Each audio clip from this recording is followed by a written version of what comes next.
4월 첫 주 소수비 선포 하도록 하겠습니다. 죄인인 사람은 어떤 상태입니까? 모든 사람이 죄를 범하였음에 하나님의 영광에 이르지 못하더니. 롬 3:23.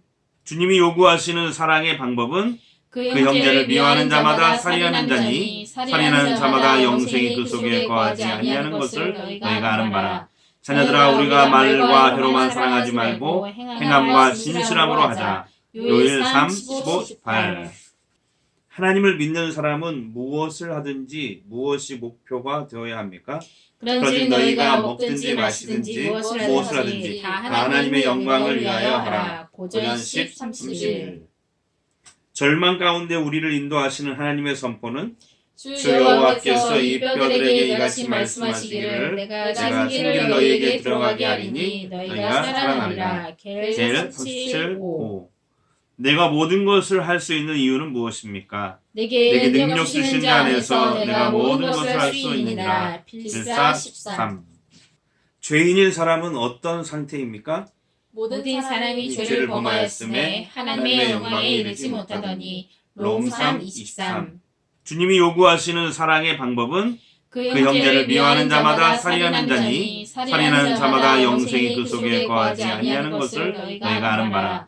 자녀들아, 우리가 말과 혀로만 사랑하지 말고 행함과 진실함으로 하자. 요일 3:15-18.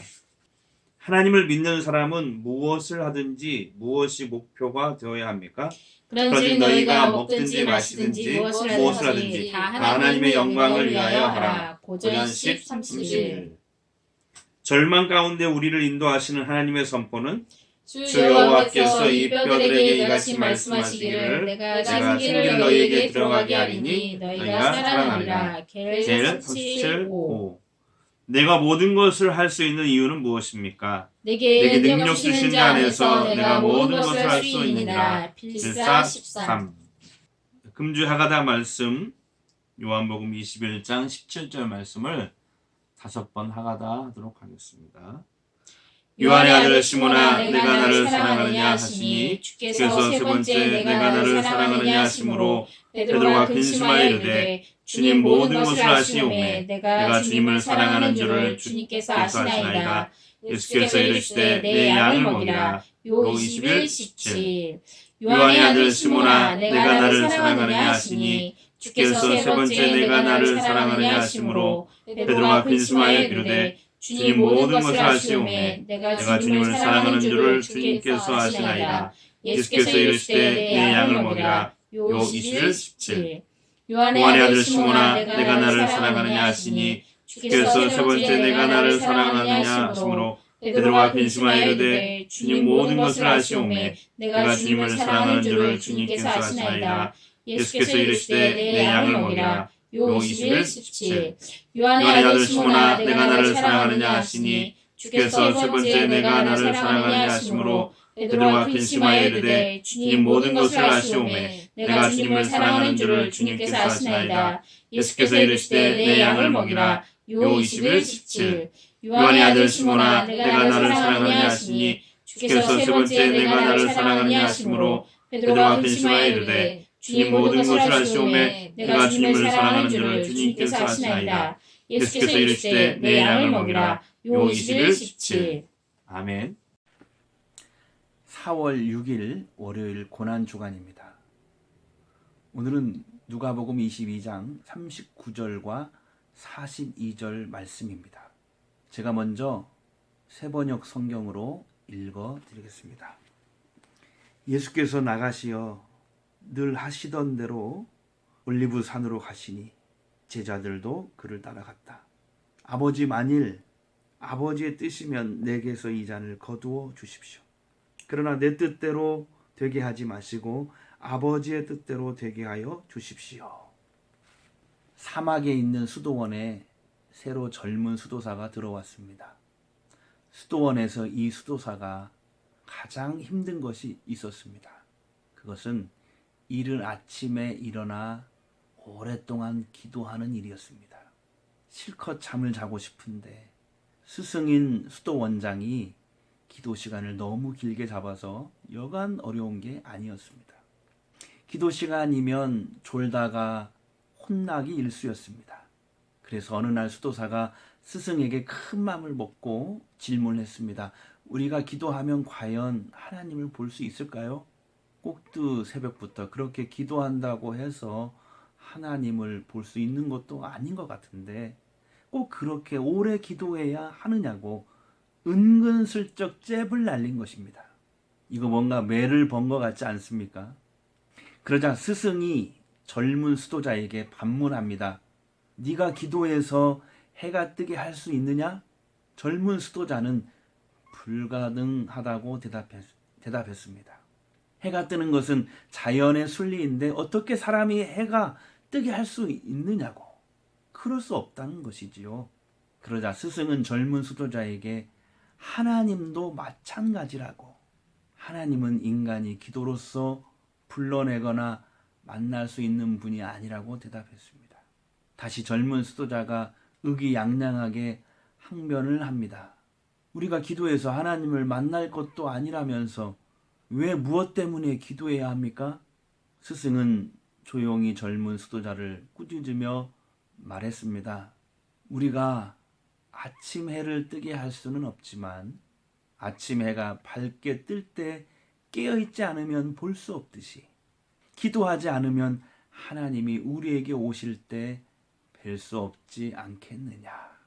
젊은 수도자는 기도를 하나님을 불러내는 것으로 생각했습니다. 그러나 스승은 기도를 하나님을 기다리는 것으로 생각한 것입니다. 젊은 수도자의 기도는 자기 자신이 중심이었습니다.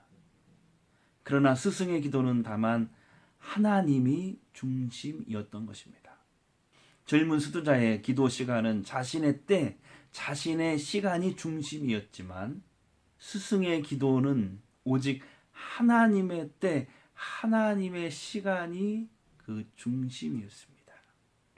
예수님은 어떤 분이실까요? 누가가 전하는 예수님은 무엇보다 기도하시는 분이셨습니다.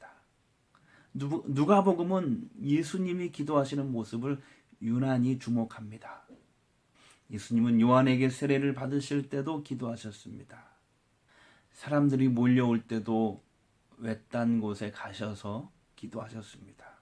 변화산에 올라가실 때도 기도하러 가셨습니다. 또 누가복음에만 나오는데요. 기도를 강조하는 과부와 불의한 재판관의 비유도 말씀하셨습니다. 예수님은 심지어 십자가에 매달리셨을 때도 다른 사람들을 위하여 기도하셨습니다. 그리고 마지막으로 당신의 영혼을 아버지께 맡기는 기도를 드리며 숨을 거두셨습니다. 예수님은 기도를 가르쳐 주셨고 몸소 실천하신 분입니다. 예수님은 기도하시는 분이십니다. 오늘 참 은혜가 되는 말씀. 늘 하시던 대로 기도하셨다는 거죠. 예수님은 기도를 습관처럼 하셨다는 것이죠. 그렇게 예수님은 십자가를 앞두고 겟세마네 동산에 올라가서 기도하셨습니다. 이 기도의 핵심은 내 뜻대로 되게 하지 마시고 아버지의 뜻대로 되게 하여 주십시오. 그렇습니다. 예수님의 기도도 나의 시간이 아니라 하나님의 시간, 나의 뜻이 아니라 하나님의 뜻이 그 중심이었습니다.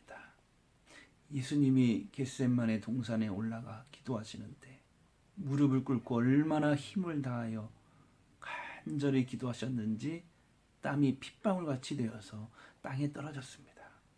그런데 예수님이 이렇게 간절히 기도하실 때 제자들은 어디서 무엇을 하고 있었을까요? 돌 던지면 닿을 곳이 있는 그곳에서, 그렇게 예수님 기도하시는 곳에서, 가까운 곳에서 잠들어 있었네요. 누구 모습을 보는 것 같지 않습니까? 지금 우리의 모습은 아닙니까? 여러분, 신앙의 본질은 하나님과의 교제입니다. 하나님과 동행하는 삶입니다. 주님과 기도로 교제하십시오. 어떻게 하냐고요? 일상생활 속에서 대화하듯이 부모님과 친구와 대화하듯이 그렇게 주님과 대화하십시오. 주님께 묻고 또 주님의 그 세미한 음성을 듣도록 귀 기울여 보십시오. 주님의 뜻을, 주님의 응답을 기대해 보면서 오늘도 기도로 교제하는 저 여러분이 되기를 원합니다. 평안한 하루가 되시기를 주의 이름으로 축복합니다. 기도하겠습니다. 주님, 우리도 늘 기도하게 하소서. 무엇을 하든지 어디에 있든지 기도하게 하소서.